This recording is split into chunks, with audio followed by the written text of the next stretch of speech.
How to switch accounts in PUBG Mobile. So if you want to switch your accounts in PUBG Mobile, it is fairly simple to do so. Once you launch PUBG and once you are on the main lobby of the game, this is the interface you can see. If you look from the very bottom right hand side, you can see this upper arrow icon which is pointing upwards, right? So you can see this little icon right here all the way towards the bottom right hand side.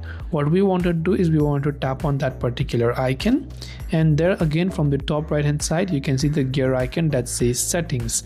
So you want to tap on settings right there. Now once you go to settings, you will be taken to this account page, and you can see this is the current account that we are logged in with.